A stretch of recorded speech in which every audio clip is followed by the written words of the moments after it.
નમસ્કાર દોસ્તો, વિડીયોમાં ફરી એક વખત તમારું સ્વાગત કરું છું. આમ તો આપણે જાણીએ છીએ છેલ્લા ઘણા બધા દિવસથી ઇકોઝોનને લઈને આ સરકારી તંત્ર ખેડૂતોની પાછળ પડ્યું છે.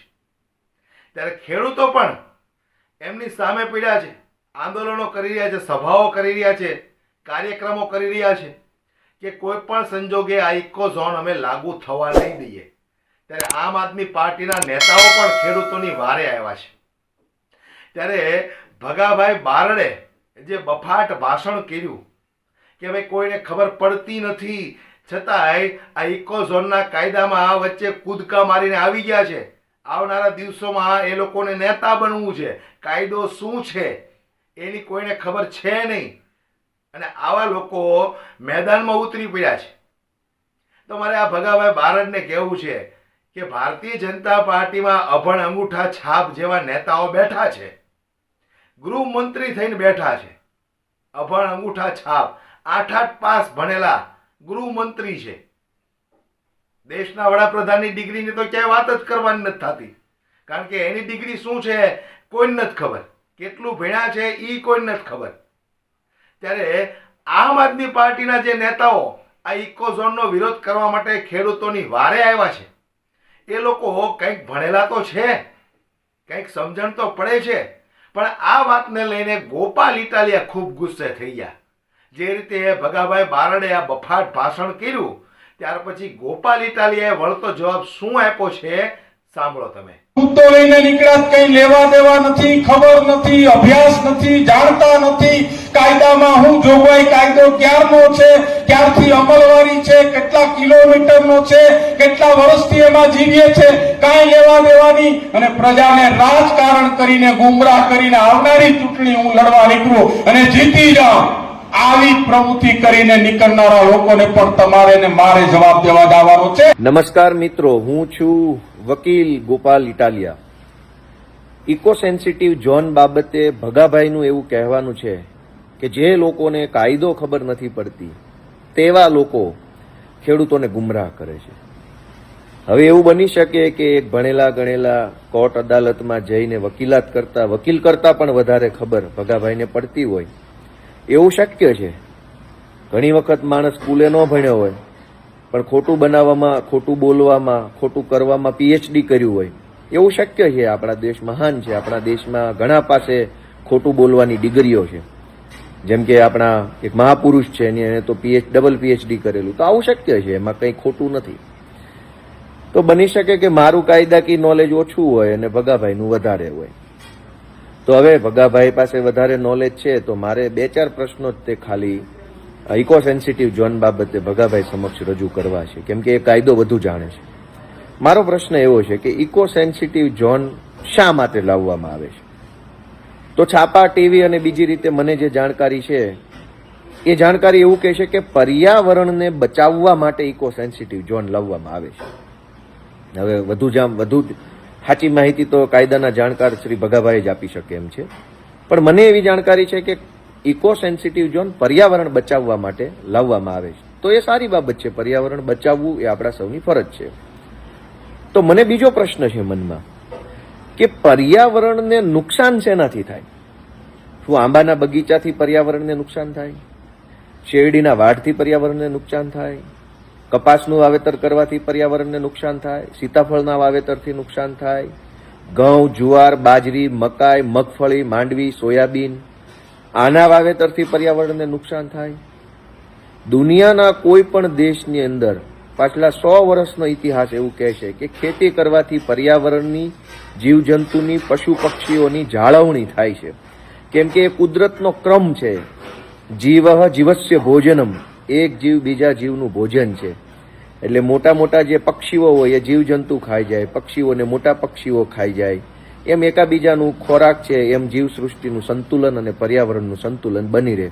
નાના પક્ષીઓ ઝાડવાના પાંદડાઓ ખાય, એમની ચરક જે કાંઈ હોય પક્ષીઓની, એનાથી જમીનની ફળદ્રુપતા વધે. તો આ તો અમારા ભણવામાં આવેલું છે, પણ હવે ભગાભાઈ કાયદાના જાણકાર છે, નિષ્ણાંત છે, વધુ ભણેલા છે. મારું એવું માનવું છે કે પર્યાવરણને નુકસાન ખેતીથી નથી થવાનું, ક્યારેય નહીં. દુનિયાના કોઈ દેશમાં ખેતીથી નુકસાન નથી થતું. ખેતીથી તો પર્યાવરણનું રક્ષણ થાય છે. તો પછી ખેતીની જમીન ઉપર ઇકો સેન્સિટિવ ઝોન લાગુ કરવાનું શા માટે? કાયદાના નિષ્ણાંત માનનીય શ્રી ભગાભાઈનું શું કહેવું છે? ખેતીની જમીન કે જ્યાં ખેતી જ થઈ રહી છે હાલમાં, બાગાયત પાકની, જરાયત પાકની, રવિ પાક થાય છે, ખરીફ પાક થાય છે, ખેતીની જમીનમાં ઇકો સેન્સિટિવ ઝોન શા માટે? તમારે પર્યાવરણ જ બચાવવું હોય તો કાયદાના જાણકાર ભગાભાઈને મારો ત્રીજો પ્રશ્ન છે કે પર્યાવરણને નુકસાન કોણ કરે છે?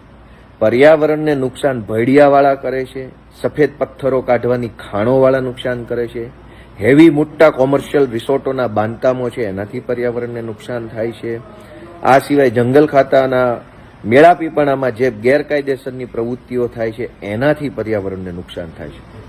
તો પર્યાવરણને બચાવવા માટે ખેતીની જમીન ઉપર ઇકો સેન્સિટિવ ઝોન લાગુ કરવાના બદલે ભાજપની સરકાર દ્વારા ભગાભાઈના નેતૃત્વમાં એવો કાયદો કેમ નથી લાવવામાં આવતો કે ગીરના જંગલથી 40 કિલોમીટરની ચારે તરફની દિશામાં કોઈ પણ ભડિયું ચલાવી શકાશે નહીં? ગીરના જંગલના 40 કિલોમીટર વિસ્તારમાં કોઈ પણ જગ્યાએ સફેદ પથ્થરો કાઢી શકાશે નહીં. ગીરના જંગલના કોઈ પણ વિસ્તારોમાં 40 કિલોમીટર સુધી હેવી કોમર્શિયલ બાંધકામ થઈ શકશે નહીં. ગીરના જંગલના 40 કિલોમીટર વિસ્તારની અંદર કોઈ પણ પ્રકારની ગેરકાયદેસરની પ્રવૃત્તિ થઈ શકશે નહીં. આવો કાયદો લાવી નાખો તો જે ગેરકાયદેસરની પ્રવૃત્તિ છે અથવા જે ભડિયા છે, સફેદ પથ્થરોની ખાણો છે એ બંધ થઈ જાય તો પ્રદૂષણ બંધ થઈ જવાનું છે.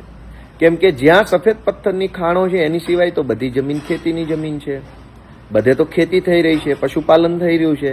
તો ખેતી અને પશુપાલનથી પર્યાવરણને નુકસાન થવાનું નથી. ઉલટાનું ખેતી હોય તો ખેતીની સાથે સાથે પશુપાલન પણ થશે, પશુપાલન થશે તો સિંહને પણ પોતાનો ખોરાક મળી રહેશે, એનાથી તો સિંહનું વધુ જતન થવાનું છે.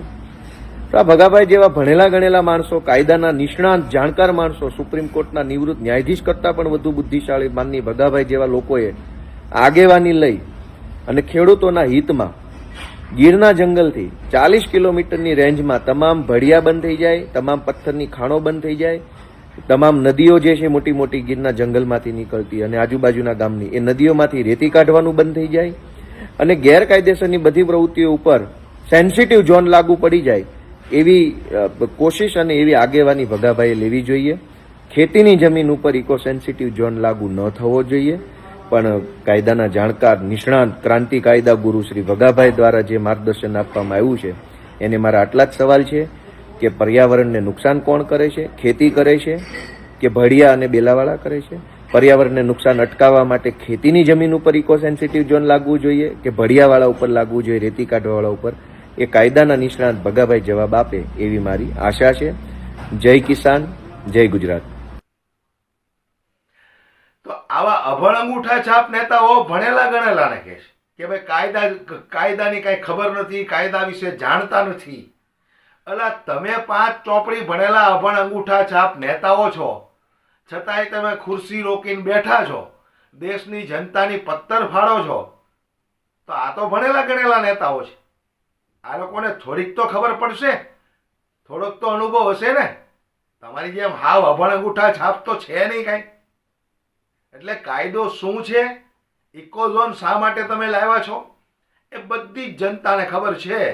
પણ કોણ જાણે જનતા ગુલામ બનીને બેઠી છે એટલે તમારી સામે અવાજ ઉઠાવતા ડરે છે. વિડીયો વિશે તમારું શું કહેવું છે મને કોમેન્ટ બોક્સમાં દોસ્તો જરૂરથી જણાવજો. ધન્યવાદ.